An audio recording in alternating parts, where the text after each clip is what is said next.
Welcome, YouTube and the Stanford communities, to the Entrepreneurial Thought Leaders Seminar. It is great to have you, everybody. I am Ravi Balani, a lecturer in the Management Science and Engineering Department at Stanford and the director of Alchemist, an accelerator for enterprise startups.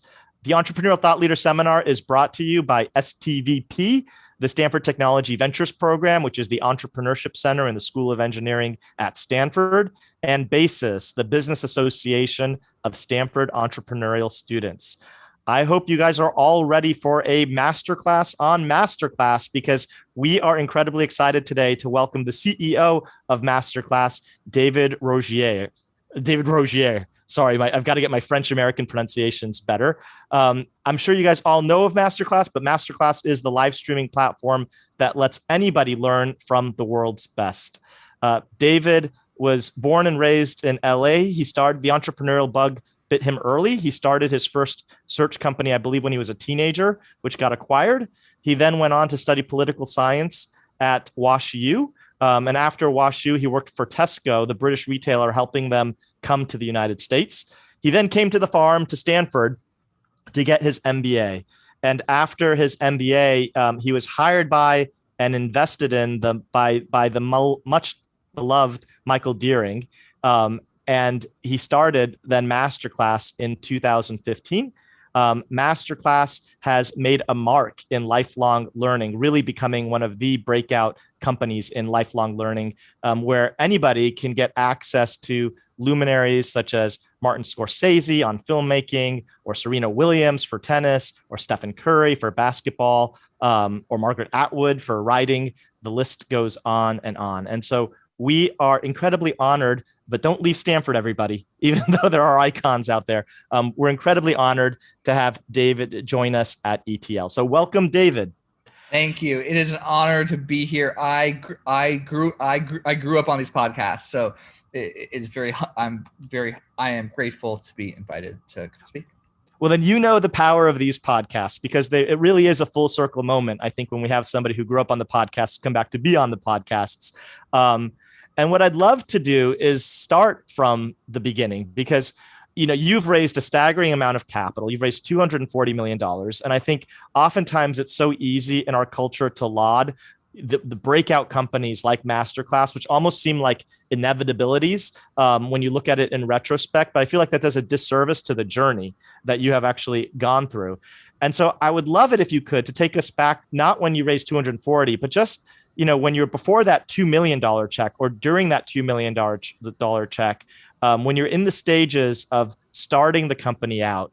Can you shed some light into what it felt like at the very beginning? What was that process like when you were starting MasterClass, and how did you come up with the idea? Yeah.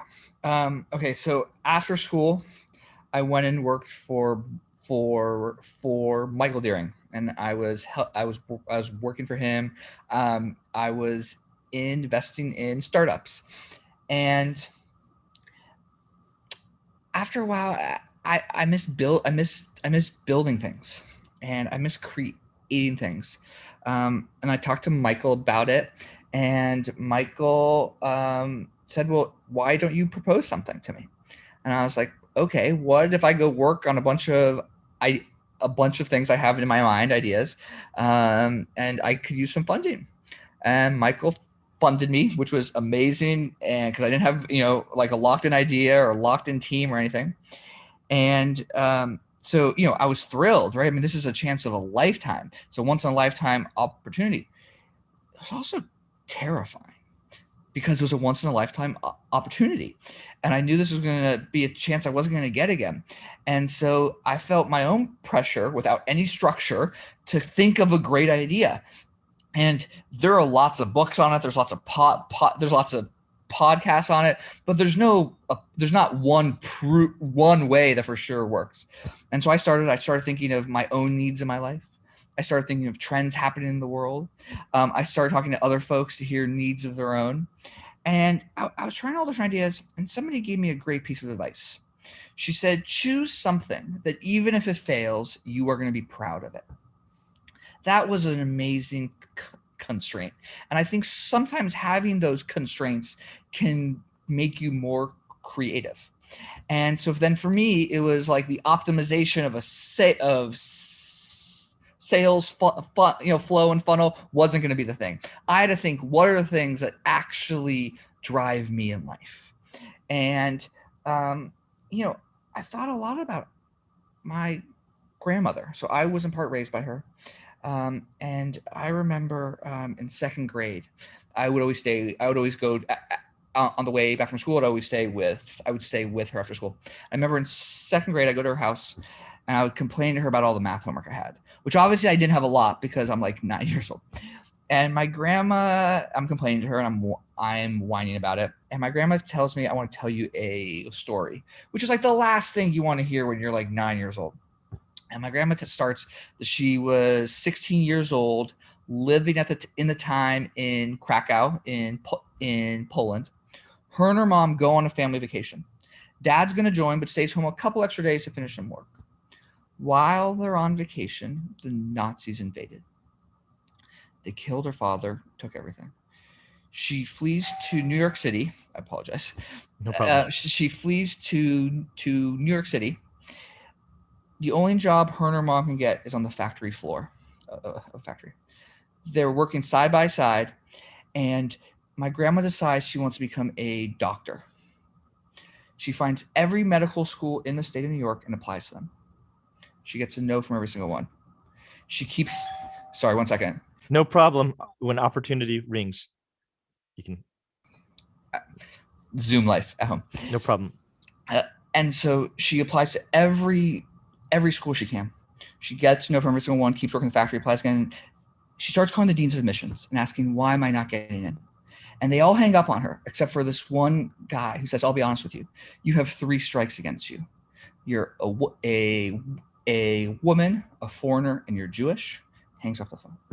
She keeps working the factory, applies again the next year, and gets into one school and becomes a pediatrician.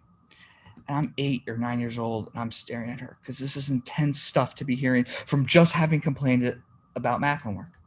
And she goes, David, the point I'm trying to make to you is education's the only thing that someone can't take away from you. And that lesson stuck with me hard. And I realized if I have this one chance, I want to try to build something that other people can't take away from others. With that as a constraint, like all of a sudden, the world of what I was going to work on got much smaller. And I knew it was going to be an education. And then it was about evolving and iterating and figuring out what was that going to be inside education. I love this idea that the constraint created focus, because it sounds like it might have been sort of this existential crisis without the constraint where you were funded and you could do anything. And that was a bit unwieldy. Is that true? Yeah, I do. I think having constraints can breed creativity. Yeah. And so some people say when you're starting out with the idea to try 3 or 4 different ideas in parallel and see which one works. Others say just focus on one idea and run it until you know it's going to succeed or fail, and then shift to another. Do you have a philosophy on that? I was trying a few different ideas at the same time. I think in the beginning stages, that's totally okay to do, because there's sometimes you're working on one idea and there's like a delay from when you're going to get a outcome back or result back. So you're trying to test something or running a poll. So having a few ideas, it keeps you busy. And there might be things you figure out in one that you like, oh, I can bring to the other. There also can be ones where you're working on it. You're like, I'm just not that into this. Like, I'm getting bored already. And if you're already bored at the beginning stages, put down the idea. How do you, and so that's a good heuristic. When you're bored, that's the time to put the idea down and keep pursuing the other ones. Yes, because this is going to be an idea that you're going to work on for if this is successful for potentially the rest of your life. And I think most ideas, though, when you're starting out, are good ideas, but very few actually succeed because you hit sort of this end of the runway, and either you get bored, or you run out of time, or you run out of cash. And so much of it is deciding what you choose to focus on when you're starting out. So it's once you had this idea, this enduring sense of purpose against this idea, how did you decide what to focus on in order to take off? Did you have a minimally viable product or a minimally viable goal or some minimal criticality that you were shooting for? And how did you choose, which metric did you choose, and how did you choose that metric versus others? I mean, it took some time from knowing the space and what I was trying to do to coming up with the MasterClass idea, right? The idea of MasterClass. And that was, user interviews, to mock stuff up, to do some test shoots and things like this, right? So all that took some time to kind of hone in on that, right? And then what ended up doing was the advice of Roy Bahat, who's an early investor of ours, who said, you need to think of this as a science experiment. Come up with the 5 things that have to be true for this to work.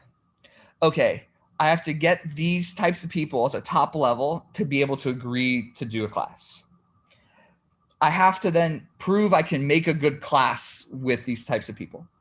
I have to then show that people want to buy this class, right? I have to then show that I can do it at scale, right? And that you can then build an organization that will last forever on it, right? So you start thinking this, you're like, okay, how can I prove each point? And you don't necessarily have to work at them in 1, 2, 3 in order. So for example, as I'm working to sign, once idea really honed and working to sign folks like Martin Scorsese and a Christina Aguilera and a Steph Curry.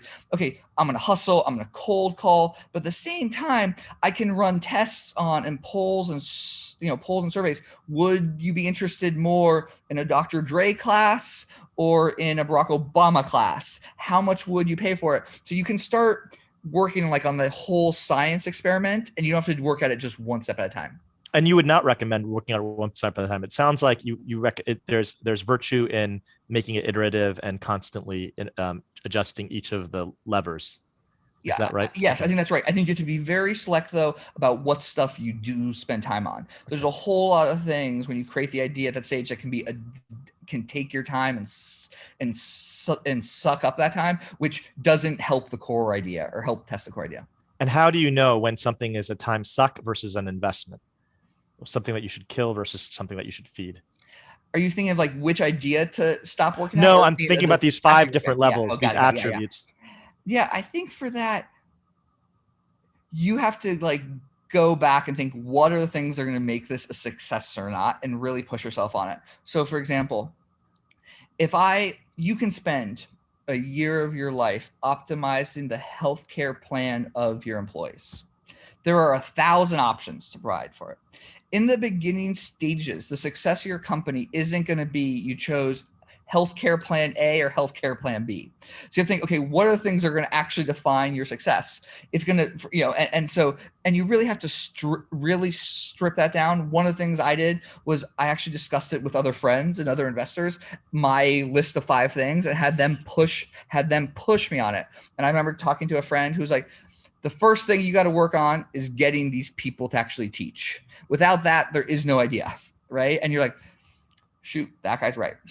that guy's right. And so you have to be very strict with yourself and really push yourself on it. And, I think everybody who's interacted, David, with MasterClass loves it, but it's not the first lifelong learning platform. This space has been around for a long time in various incarnations. If you had to attribute it to 1 or 2 things, why do you think MasterClass broke out whereas others didn't? I think it's misunderstanding it's a misunderstanding that education and learning are the same thing. They're very different. Ask everybody who's watching this if you love to learn. Almost all of you will say yes. If I ask if you loved school, most of you will probably say no. But then you'll each say that there's 3 professors or school teachers that changed your life. And I think in that, contradiction is part of the idea that we as a society think education, first of all, stops after school stops. And we think that education is only if you're in a classroom, basically, when I think the rate of change has increased so much in the world. The education, what you learned in school, it used to last you for your entire life. That isn't the case anymore. Now we have to learn every day, and we have to take charge of our own learning. And to do that, you want to learn in a way that you're going to enjoy. You want to learn in a way that doesn't feel all the pressure of a bad class, it's the best parts of it, right? And in there is the intersection of entertainment and learning. And I think that's our secret is we were able to figure out that kind of space. And that's such a beautiful and such an unintuitive truth, I think, that I never really realized until now. Was that unintuitive truth something that you always knew, or was it something that came out of this discovery work in iterating with with users and customers? I think I didn't deep down I knew it, but I couldn't articulate it. I love to learn, and school was rough for me. And, and so I couldn't rectify those things. I love to learn. I didn't like taking classes on MOOCs. Why? Right. And so it took the user interviews, the tests to be like that, to understand why, if that makes sense, or the how for it. And after you had that discovery of the how, did you know that MasterClass was going to be a success at that moment? And if not, when was the moment that you knew that MasterClass was going to succeed, and how long did it take to get there?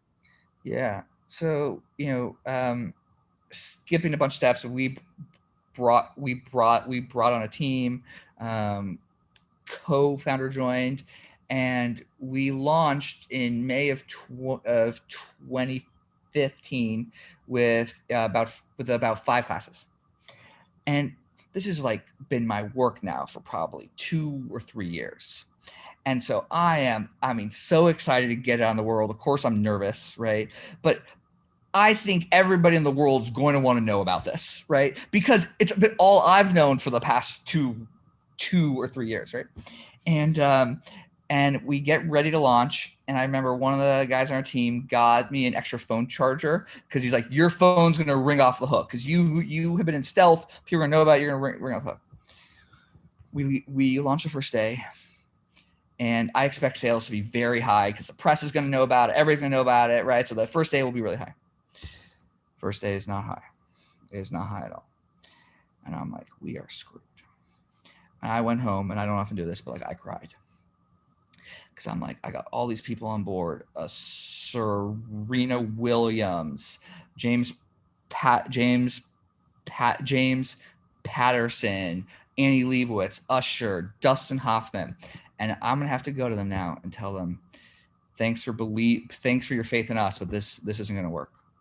And I called my parents, and they're like, you gotta fake it up until you make it. You can't, you want up until you find a solution for this, you gotta act tough. Next day, I go to the office and I run into someone on our marketing team, and he has a big smile on his face. I'm like, why are you smiling? He's like, this is gonna be a big business. And I'm like, wait, what? And the guy was looking at our advertising response rates and our conversion rates. He's like, this is going to scale. And our second day was above our first day. And I was like, oh, wait, hold on. If the curve is going to keep going, this might work. And then our third day and our fourth day, and all of a sudden you're like, oh, this sales are increasing. The company, I'm like, and so probably the first day we launched, I thought this wasn't going to work. On the second day, I knew it was going to be a big business. And it was 2 years before that first day launch. 2 years post when you had that conversation with Michael Deering from the point to talk to Michael Deering, that was probably roughly 3 years. That was 3 years. Yeah. Okay. Wow. Yeah. That is terrific. And that metric that you knew, was it sales? So oftentimes people, I think, wrestle with, do they focus on monetization? Do they focus on growth? Do they focus on engagement? Are any one of those fine, or was there one that stood out for you? I think you have to figure out what is you're trying to achieve. We needed to know that we could reach people at scale. And so for us, it was about our LTV to CAC. Can I profitably reach folks? And then how much room do I have on that? And so we saw that we had lots of room. Do you have a vision of what MasterClass will become in 10 years? Or do you operate where you don't think that far out and you're just trying to respond to what you need to do in the next 6 months? We talk about internally as a 100-year plan. And I like talking about it as a 100-year plan because I like to get us out of the weeds, out of the optimization for a month or a quarter, and really think long-term. And it's about making it possible for anybody to learn from the best. Imagine if you can go back in time and take a class from the Wright brothers. even if 80% of what they figured out was wrong, it'd be fascinating. And so part of our mission is to be able to create that. So in the future, that actually exists. So to me, when I think about 100 years out, right, it's less about what does the site look like or what is the tech and the apps we're using, but it's how do we become a staple in every home on the planet. And my dream would be, and hopefully it's not 100 years, is less, somebody who have never had exposure to these people takes one of our classes, becomes inspired, and comes back to actually teach. And what do you think? Well, I don't know if the right term is education or learning, and maybe there's a distinction then in that vision.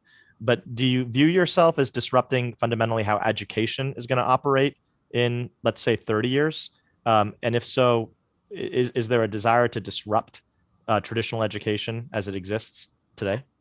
I think the space we're occupying is the learning space. So I think wanting to own that and owning the intersection of entertainment and learning, to me, is that's the space we own. I think less about other people in the space or in the market. There is always going to be a role for intensive education. There's always going to be a role for that. So it's less that. It's just, I think we don't have a school for the rest of our lives. We don't have a school for life after college. And what that school looks like isn't going to be like the school that we attended. It's going to have a different form. It's not good. There's not going to be tests or quizzes. It's going to be something that help you learn for the rest of your life, which means it has to bring joy back to you.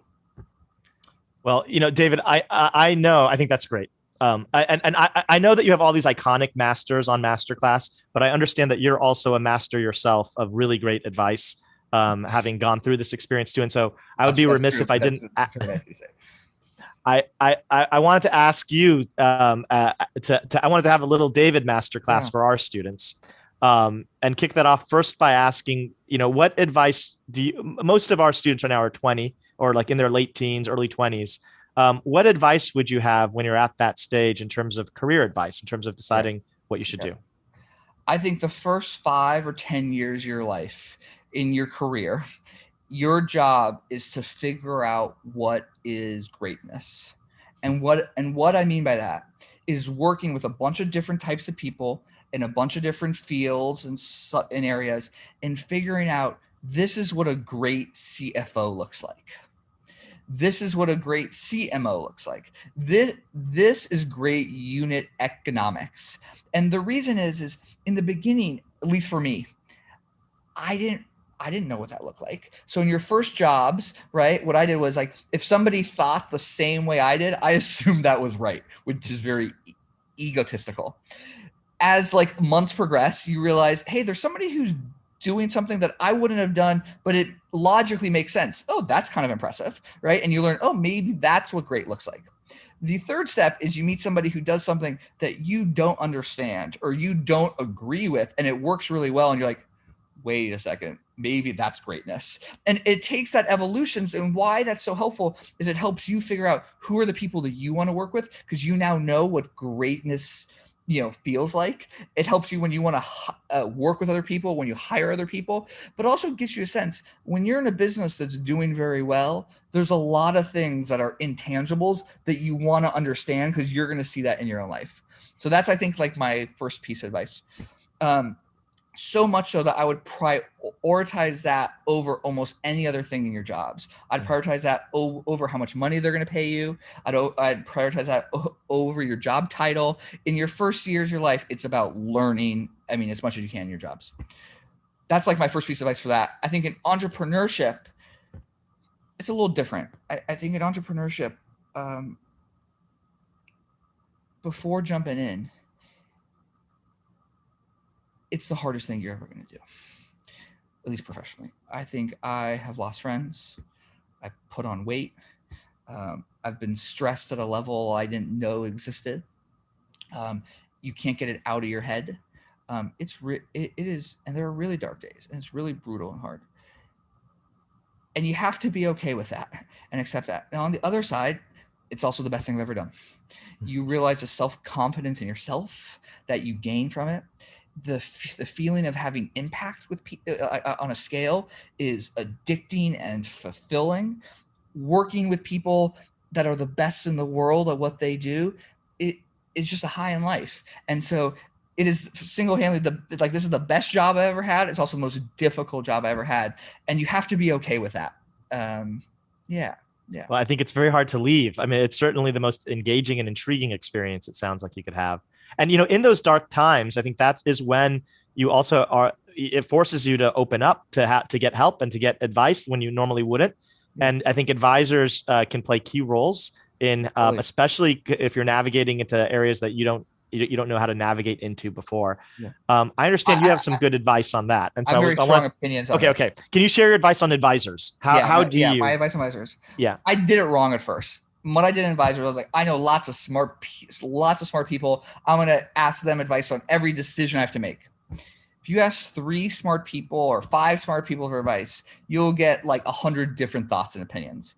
And it is paralyzing because these are smart people, right? And so what I realized is you need in the entrepreneurship journey, in your whole path and journey, you want like 2 advisors that you kind of tell everything to. And you want advisors that are a couple stages ahead of you. And then what you want are people that have strong points of view.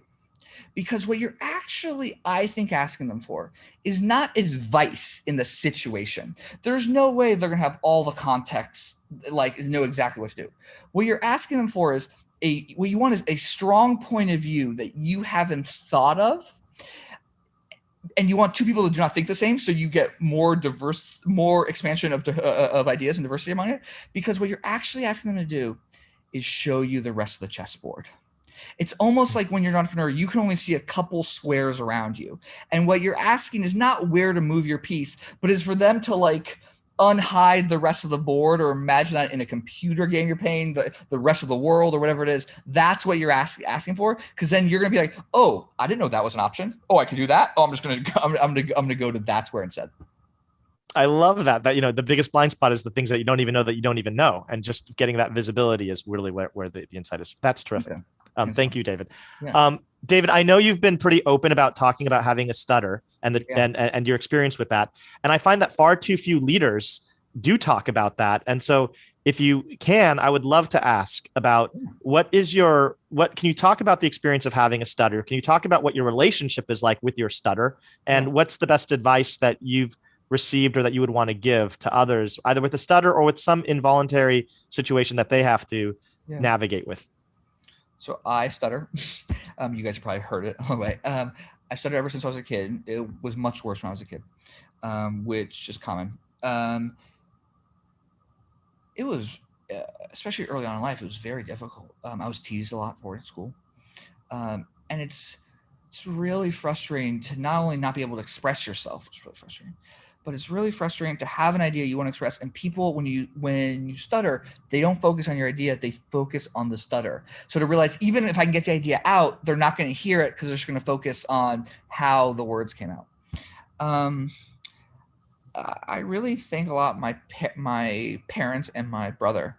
My parents basically had a rule for us that they weren't going to let stuttering, it wasn't going to be allowed as an excuse for not doing anything. So, for example, when my parents had friends over for dinner, the expectation was my brother and I join them and engage in adult conversation, even at like age 8. And the idea is like, you're not blaming not participating on your stutter. And I think that had a big impact on my brother and I, because it made it seem like, well, if that's not an excuse at home, then like, when can I use that as an excuse? And I remember I told my grandparents that I stuttered and I was being teased in school, and they gave me a hug and said, so? Because to them, who had, the other side had been in concentration camps, and, I mentioned I talked about the other side that escaped. To them, you think a stutter is bad? I mean, you want to talk about bad things in life? And so, it was always with a hug, but it was like, that's not going to stop you. So, there are times that are really hard, and I've gone to speech. I've done a bunch of work on it and therapy, but I don't know. It's something I have for the rest of my life. Thank you. Yeah. Thank you for sharing. Yeah. I'm going to turn it over to the student questions in a bit, but I'm going to ask one more question before I do, which is one of the focuses for the ETL for this year is around principle-driven entrepreneurship. And I want to invite you to speak to if that, honestly, if you guys do use principles in driving entrepreneurship. I also understand that there was a situation in your one of your fundraisers where principles came to play with a prospective investor. I don't know to what extent you can share, but if you, to whatever extent you can, I want to welcome it on, or any real life situation that caused where you had to invoke your principles in making decisions and what you did. Yeah.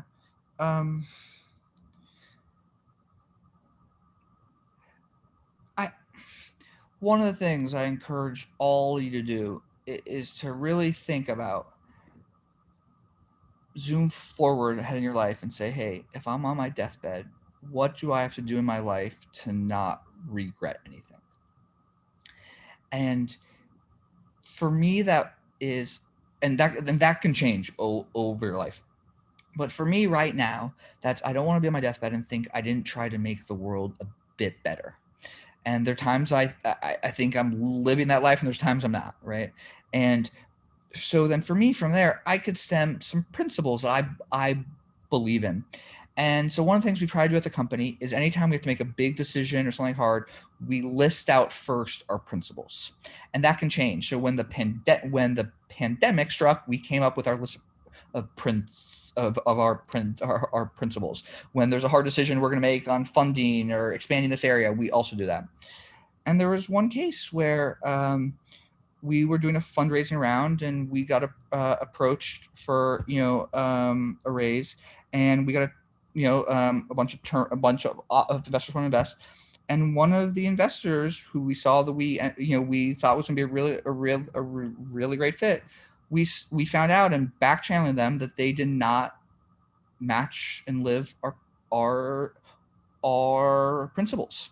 And even though the terms were great, they really didn't. And I went to the board and I said, hey, look, I know these are offering really fantastic terms, but this isn't who we are, and it's not who I want to work with. And I was a little nervous about that because, you can imagine a board being like, tough luck, David. You just choose the people that are going to give you the best terms.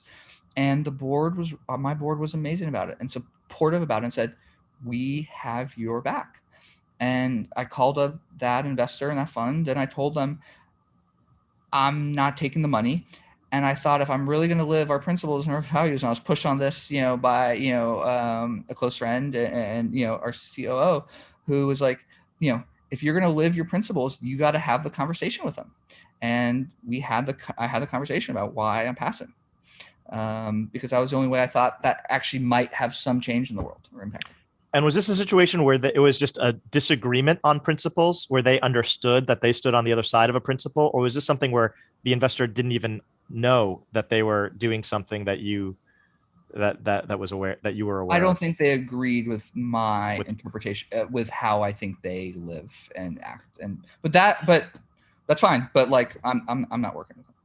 And is there any level of specificity, just to make this more real for the founders, on what those principles might have been, and you don't have to if that's the level of share that you feel comfortable with?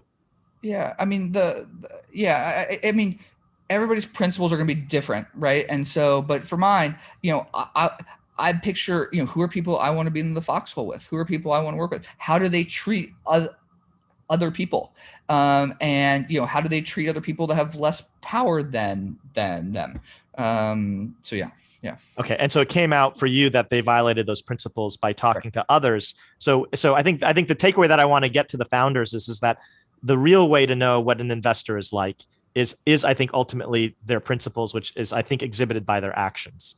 And the way to know that is to talk to other founders that they've typically backed, or other people that is that you have to, before taking any money from an investor. When you get an investor on your board, they are with you potentially for life. It is easier to to end a relationship, to divorce somebody, than it is to get rid of a board member. So you got to choose, this is somebody I'm okay to work with for the rest of my life potentially. So I think besides spending a whole bunch of time with them, the best way to do that is talk to other entrepreneurs that have worked with them. And you want to talk to other entrepreneurs who companies did not do well. If the company the company's performed well, usually everybody's good. It's like, you want to talk to an entrepreneur where this board member, this potential investor you're thinking of, was on their board and stuff went really bad, and how did they act? And I think what's amazing also about this story is not just that you found out that through the back channel that there was a violation of principles, but then you also said that it's not enough just for me to politely pass, but I have to actually tell the investor that their actions Otherwise I have wasn't impact living my because you my were. my principles. And And I think if it might hurt you in the short term, but I don't want to live life breaking my core values. And I figure in the long run, it's going to be worth it. And how soon would you recommend you articulate your principles as a company? I think it takes a little bit of time for them to actually occur and happen. You have to go through a few things to do it. If you can do it before you start, that's amazing and great. I think for us, it probably took a couple, I don't know if it was a year or something. I'm trying to think the first time we used principles, but it took us a little time to like figure out what are the things we actually care about. And then you start putting it all over the place so everybody knows. Okay. Terrific. I'm going to open it up for questions now with the students. We've got a bunch of questions and they've been uploaded. So I'm going to go from the most popular ones down. The first question is, how did you successfully recruit those first few famous and busy people to teach classes when you did not already have the reputation for them to trust you? And it was just the very beginning. I mean, cold calls and cold emails. One of the first was James Patterson,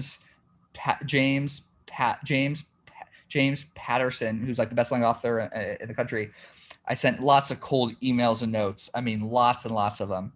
And then one day I'm walking in Santa Monica, and I get a call on my cell phone. It's from his phone number I don't recognize, which is like, but I answered it. I don't know why I answered it now. I wouldn't probably, right? And he's like, "Hi, this is James Patterson." And I was so unsmooth. I was like, "The author?" And he's like, "Yeah." I'm like, "I'm really surprised to hear from you." And James like, "Well, I'm a surprising guy." And I was like, "Okay, well now he's funny, right?" And he's like, I saw your proposal. The timing works. I would love to teach." And you're like, "Oh." And in my head, I'm like, "Wait, how do I know if this is really James Patterson?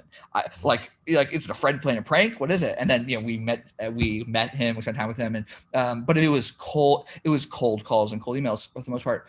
I think one of the things that we try to do was think, okay, what is it that these folks care a lot about? Well, these folks, it's not about money. They can do an American Express commercial and earn much more money. It's like there's somebody in their life that taught them, that had a big impact on them, that they want to give back. Okay, well, that's one thing. Two is they're going to care a lot that it's good. I mean, they're putting their names on it. It's going to be out in the world. They want to make sure, okay, how can I show that? I don't come from film background, but other folks I can work with. So for example, Bill Gutentag, who's a professor at Stanford, who does some film classes. I talked to him and we went to him and asked him for advice. And he's like, "I'm willing to shoot a few." And you're like, "Wait, really? Because if you're willing to do that, there's gonna be a much easier process." Jay Roach is a director who did the same thing. And so by attaching some of these folks, it was a sign that they could trust it was gonna be high. It was gonna be something. It was good. They were able to be proud of it. That's terrific. How many cold emails, just out of curiosity, did you have to send, do you think, before you got your first bite? Oh, I mean, probably in the hundreds. And I think one thing I learned was lots of people are going to tell you that your idea is impossible. Those same people, after the idea works, are going to tell you, "I always told you it was a great idea." But the important part is when somebody says impossible, I used to get discouraged about it, to be honest, and like sad about it a little bit, because like you're trying any signal or sign that your idea is going to work. And so anybody who says something bad about it, it hurts. I was looking at that completely wrong. When somebody says an idea is impossible, chase that idea. Because what any startup, if it's your idea or you're going to join somebody else's, you have to believe in the impossible. You have to believe in something that the rest of the world thinks cannot be done. Otherwise, they would do it, or they think it's just a bad idea. So you have to get okay with that. And now you can look at that when somebody says impossible, like, ooh, if they think it's impossible, that might mean it's opportunity there, actually. That's right. The next question is, would you say that COVID-19 boosted the popularity of MasterClass because everyone had more time at home and is now more used to the online learning format? And I know you were referencing this before about how you're reacting with COVID-19 with your principles. Would love to hear you talk more about COVID-19, how that's affected you and how you approached the change. Yeah, I mean, first thing we did was we reached out to folks, advisors that had been there before, who had a strong point of view. And one of them was Jeff Immelt, the former CEO of GE. He gave great advice. He has been through 3 macro shocks. And he said, hey, one of the pieces of advice is you have to hold 2 different truths in your head at the same time. This is like unlocking the board for me, right? Because what? I don't even know what that means. And he's like, you have to figure out 2 different truths on different extremes that you have to hold in your head at the same time. And as a species, we are very bad at that. We do not like ambiguity or uncertainty. And so I realized the 2 different truths I needed to hold was, one, this is going to screw our business. People aren't going to want to buy classes anymore. It's going to be impossible to shoot anything, and we're going to be in a really bad spot. The other truth is say, hey, this is an opportunity for us to really live our mission. And people are going to be at home. They're going to want to be educated. They're not going to be able to go to school. And this is an opportunity for us to fulfill that. And so we had to hold and plan for both of those truths at the same time. And what ended up happening was, we then decided to write down all our principles. Number 1 was what we care most about is safety. The safety of our team instructors. Everything else comes after that. Number 2 was we have to hold 2 different truths in our head, right? And do it. And so we came up with a whole list of principles. And so, we got everybody out of we made sure no people didn't have to be at the office. Try to be as safe as possible wherever we can. We did see a surge in people wanting our classes. So it depends on the week, but there were some days and weeks where we were up 1,000% year over year. But what it really did in the long run is just accelerate current trends, I think. Trends we always believed were going to happen. People love to learn. People want to learn. They actually want to be in charge of how they learn on their own. They want to have joy from it. They want to have impact on their life. They want to do it at home. Things that we had believed for years. That's great.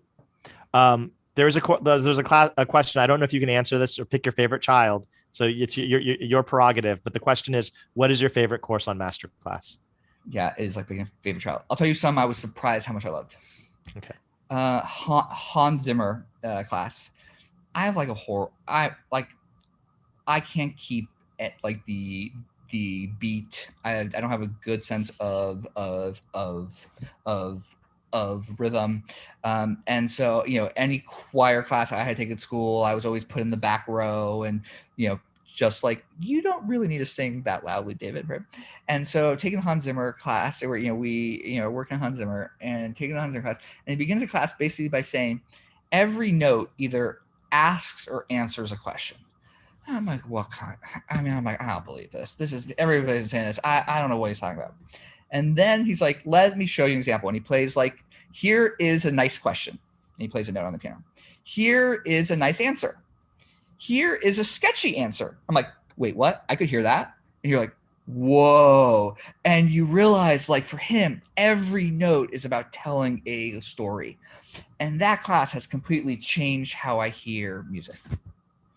Oh, well, thank you. I'm gonna watch that tomorrow. Next question.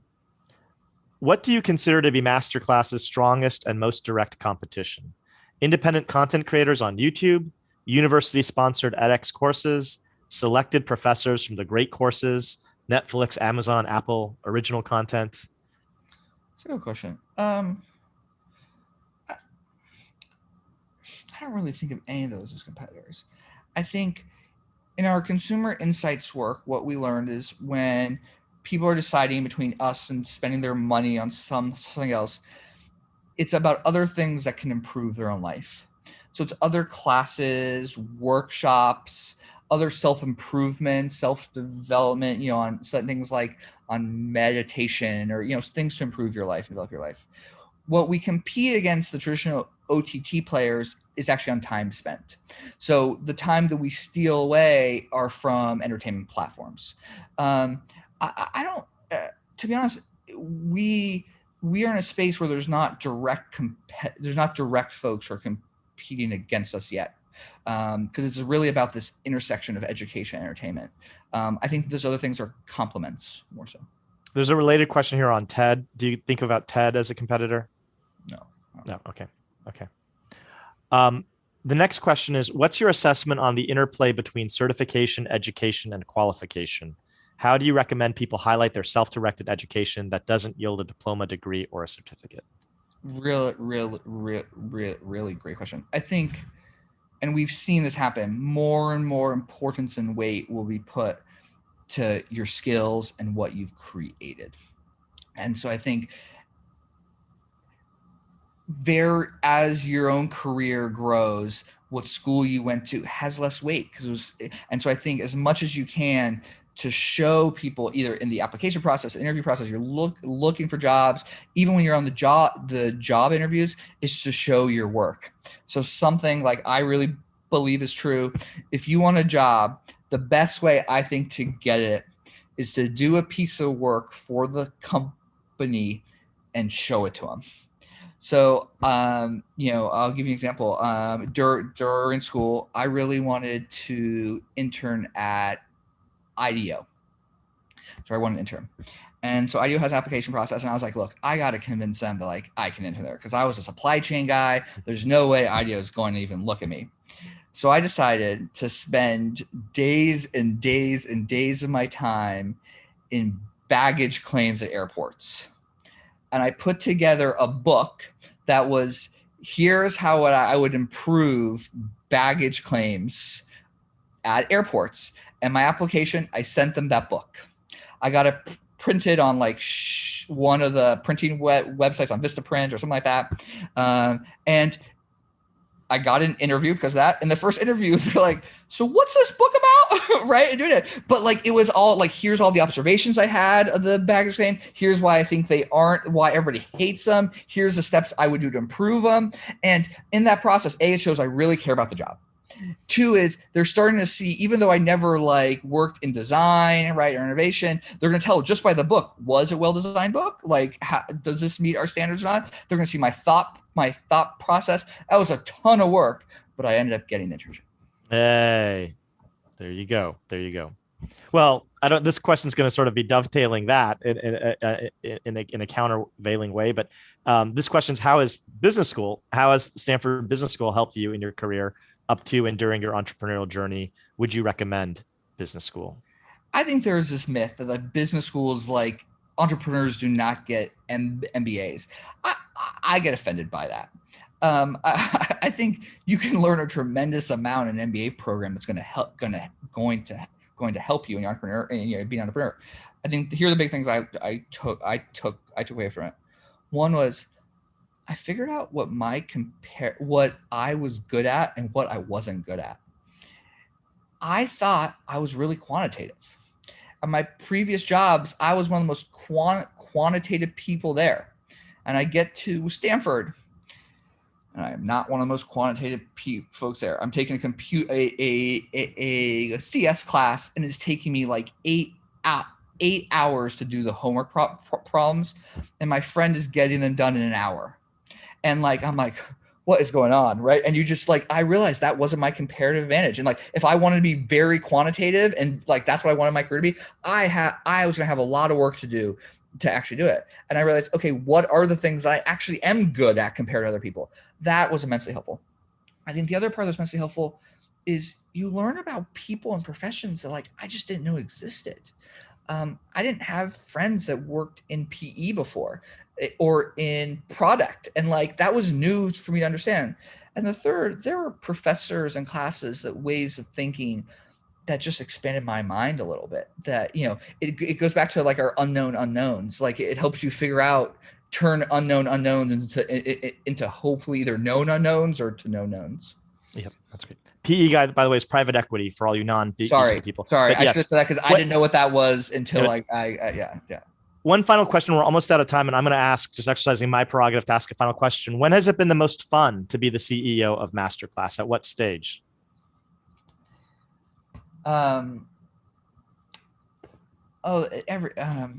Every stage is. What's the most fun? There are just days you'll never forget. There's days, and that can be, we were on set with Christina on the Christina Aguilera shoot, and she just starts singing like a cappella without like doing this. Like, this is the practice for her class to do it, and it just like blows you away. And you're like, if we can figure out this magic to put into the class, like that, it like this is going to work, right? And then people put it up on the web, and you'll see it. It's like amazing. And so there's parts like that. There's a part I love Chipotle, and I eat Chipotle a lot. And we do a thing every year where it's we do a costume contest for Halloween. And one year, there was a group on the team that dressed up not only as Chipotle, but as the food order that I eat all the time. And you're like, it was so funny, and it's being teased in a way with love. And you're like, that's just amazing. That's just amazing. Well, David, I wish we had a Chipotle to give you, because I want to just give you say a big thank you. That is time. That is your ETL. We just had a masterclass with David Rogier. So thank you, David, so much. Thank you to all of Stanford and YouTube for dialing in. Please join us next week as well, when we have the CEO of Stitch Fix, Katrina Lake. And you can continue to see other great talks on the YouTube channel for ETL and more if you go to ecorner.stanford.edu. So thank you, everybody. That is ETL for this week.